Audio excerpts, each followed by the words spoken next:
This is Gabriel Jesus speaking after a friendly for Arsenal against Nuremberg, where he scored 2 goals. He said, I don't want to be the superstar, you know. I just want to play football, go out on the pitch and help my teammates. Like a family, we have to do it together. Everything.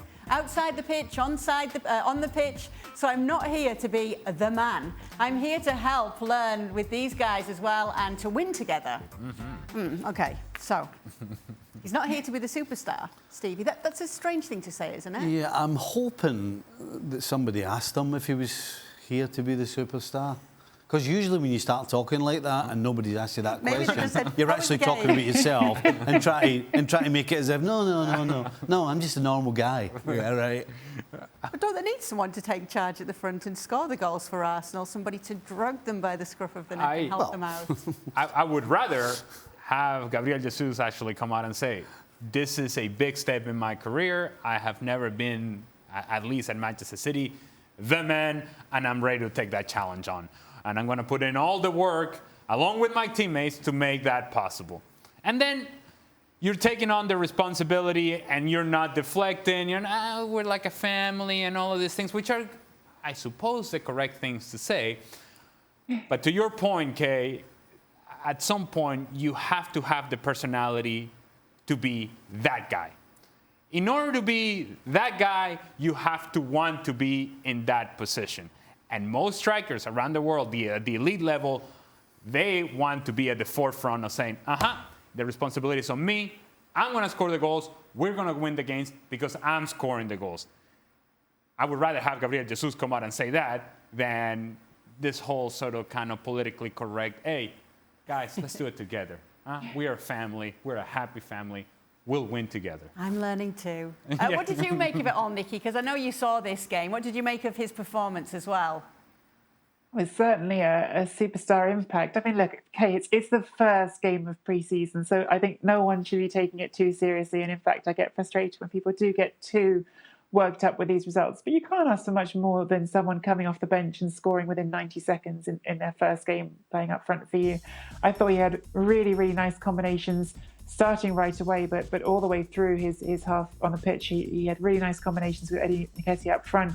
It was interesting to see what Mikel Arteta did in terms of formation, because Arsenal had been playing a 4-3-3 in the first half and they swapped to a 3-5-2 so that Jesus and Nketiah could play together.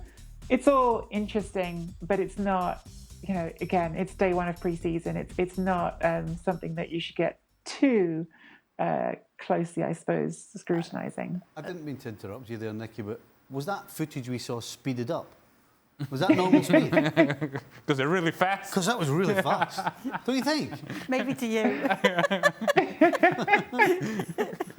Am I the only one who thinks that? Yeah? All right, fair enough. They're moving very quickly these days, Stevie.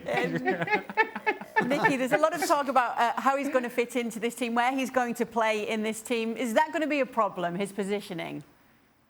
Yeah, well, it was interesting. I thought the guys sounded quite cynical in the studio about this idea of not being the superstar. But actually, I think that is kind of important, perhaps, to come into this Arsenal, this Arteta Arsenal with that mindset, because it's an open question. Of course, Arsenal want someone who can lead the line, play at centre forward, and crucially score the goals. Because, of course, that was a problem for them last season. I suppose not their only problem, but you had Aubameyang, who sure was a goal scorer, but couldn't do that link-up play, and so in the end didn't fit the way Arteta wanted to play.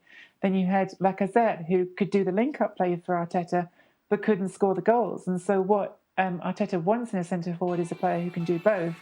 But he has got options there now, and Nketiah, again, is someone who can potentially fill that role sometimes. And so it is an open question about whether Jesus is going to play every game through the middle, whether he'll play some games out wide, which he obviously did do at Manchester City some of the time.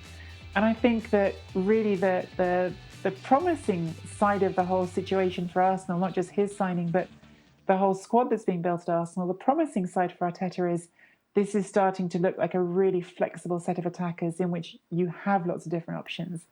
But in the end, yes, Arsenal do need someone who can just bang it in and win those big games like they were unable to do at the end of last season. Maybe we can blame Mikel Arteta for the superstar lines, because he was very complimentary about Gabriel Jesus after the friendly. He said he's all energy. You see his enthusiasm. He's always smiling. He's always talking to his teammates. And apart from that, I think he brings a different level of desire and commitment and enthusiasm. So I think it's really good. Well, I'm sure he does, but the worrying thing would be, you know, we're talking about him being the superstar at Arsenal. I'll tell you what an opportunity if you go to Man City to be a superstar and score lots of goals with the chances that they make. And he couldn't do that. So I've just been talking about Jovic at Real Madrid, where he just didn't maybe think he fitted in with that group. Did he feel at home? Because I always felt watching Jesus for Man City that there was... it was almost like he was carrying the pressure of having to score goals on his shoulder.